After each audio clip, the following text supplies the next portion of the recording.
Bom dia, boa tarde, boa noite. Meu nome é professor Eduardo Viana, sou advogado e biólogo. Sejam bem-vindos ao meu canal.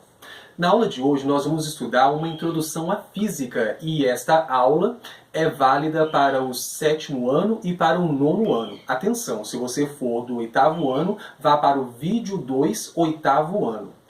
Você talvez venha perguntar, por que estudar física já no 7º ano?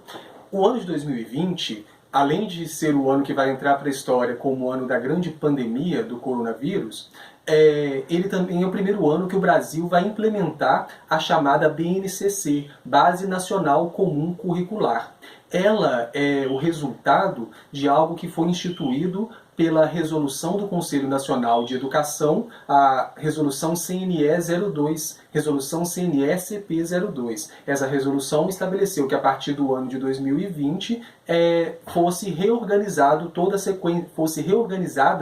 sequência dos conteúdos da educação nacional para todas as disciplinas. E uma das que foi mais profundamente modificada foi ciências. E já no ano de 2020, a partir do 7º ano do ensino fundamental, os alunos e alunas vão passar a estudar este tema. Como no 9º ano, até no ano passado, seguia o modelo comum e a sequência didática comum, essa matéria é válida tanto para o 7º quanto para o 9º ano também. Física, vilã ou heroína? Muitas pessoas, quando ouvem a palavra física, quando ouvem o nome física, fazem careta, tremem, porque a física tem uma grande ligação com a matemática. Mas eu vou, em poucos minutos, eu tenho uma limitação de tempo, cerca de 8 minutos só que o nosso aparelho consegue gravar, mas ao longo desses 8 minutos eu gostaria de tentar mostrar para vocês, e vocês poderem tirar suas próprias conclusões, se a física é uma vilã ou se ela é uma heroína. Vamos lá. Algumas imagens. Aqui primeiro nós temos computadores. Depois nós temos uma bela imagem de uma ponte que fica logo na chegada da cidade de São Paulo, uma bela ponte. Aqui vocês estão vendo a rodovia passando por ela, a marginal do lado direito e do lado esquerdo. Temos aqui prédios também do lado direito e do lado esquerdo. Temos aqui um motor a combustão. E finalmente temos a bela imagem de um avião decolando.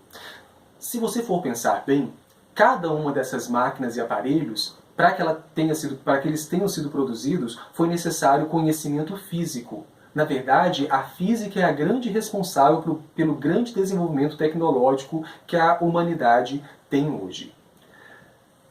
E, afinal, o que significa física? O que é física? O termo física vem do grego physique, ou physique, é o estudo das coisas naturais. Aquilo que nós conhecemos como ciência natural hoje, na verdade, são o resultado da fusão de 4 grandes áreas do saber, que são elas: a biologia, o estudo dos seres vivos; a química, que analisa a composição, a natureza íntima das substâncias químicas; a geologia, que estuda a formação do planeta Terra e sua estrutura; e, finalmente, a física, que é o objeto de nossa aula de hoje. A física é uma das mais difíceis de ser definida, mas nós podemos dizer, em poucas palavras, que ela é a ciência que estuda a matéria e a energia, a interação da matéria e da energia ao longo do espaço-tempo, explicando fenômenos como a rotação e a translação da Terra ao redor do Sol, a chamada também gravitação universal, os corpos de massas diferentes exercendo uma atração mútua entre si, o deslocamento do som, o deslocamento da luz, a velocidade da luz. Tudo isso é objeto de estudo da física. Quais são os principais ramos de estudo da física? A mecânica, ao estudar o movimento; a termologia, ao estudar as trocas de calor; a acústica, ao estudar o som; a ótica, ao estudar a luz; o eletromagnetismo, ao analisar e explicar, descrevendo o fenômeno elétrico, seja ele a energia, a eletricidade estática, seja a de corrente alternada; o magnetismo, do comportamento e funcionamento dos ímãs, sejam eles os naturais ou os artificiais; a astronomia, como falávamos agora mesmo a respeito da gravitação, onde nós temos a oportunidade de conhecer um pouco mais a respeito das galáxias, dos planetas, das estrelas e dentre as estrelas o nosso grande Sol, a estrela mais próxima, o nosso astro-rei. E finalmente temos a física moderna, com a física quântica e também a teoria da relatividade de Einstein, por exemplo. A física e a matemática são disciplinas irmãs. Por quê? Porque, na verdade, todo o conhecimento que a física descreve, ela descreve por meio de fórmulas matemáticas. A primeira fórmula que eu quero que vocês busquem tentar entender, conhecer e até memorizar, que será muito utilizada em nossa próxima aula, é a fórmula Vm é igual a ΔS sobre ΔT, onde Vm representa a velocidade média, o ΔS é a variação do espaço dividido pelo ΔT, que é a variação do tempo. Em física, o símbolo delta representa a variação, será sempre algo final menos algo inicial. Aqui no caso, o espaço final menos o espaço inicial, dividido pelo tempo final menos o tempo inicial. A ciência ela pode ser considerada, a ciência física, para muitos pode ser considerada uma ciência muito louca. O conhecimento da física pode ser considerado um conhecimento muito louco. Louco entre aspas, é claro. Por quê? Vou tentar dar um exemplo para vocês. Imaginemos uma situação onde você tem aqui um sol, uma fonte de luz.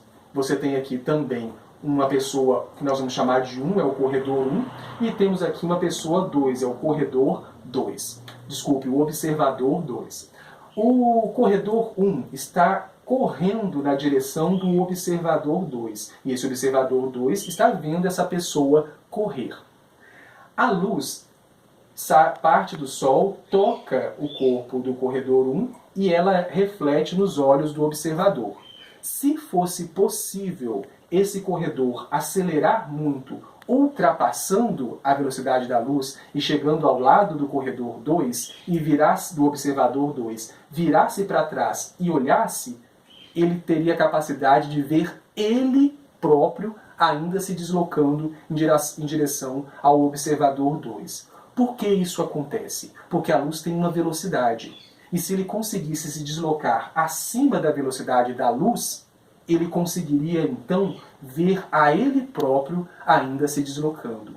Ao trabalhar com física, trabalhamos com matérias e com raciocínios como esse. Para Albert Einstein, é impossível nós viajarmos acima da velocidade da luz, por uma limitação física que a velocidade da luz nos impõe. Porém, você não deve se preocupar com isso, sabe por quê? Até Santos Dumont, os cientistas daquele tempo estavam certos. Nada mais denso do que o ar poderia voar. E o 14 bis e todos os aviões estão aí para provar o contrário, não é mesmo? Muito obrigado por terem assistido. Se tiverem gostado, compartilhem, curtam, favoritem. Até o próximo. Muito obrigado.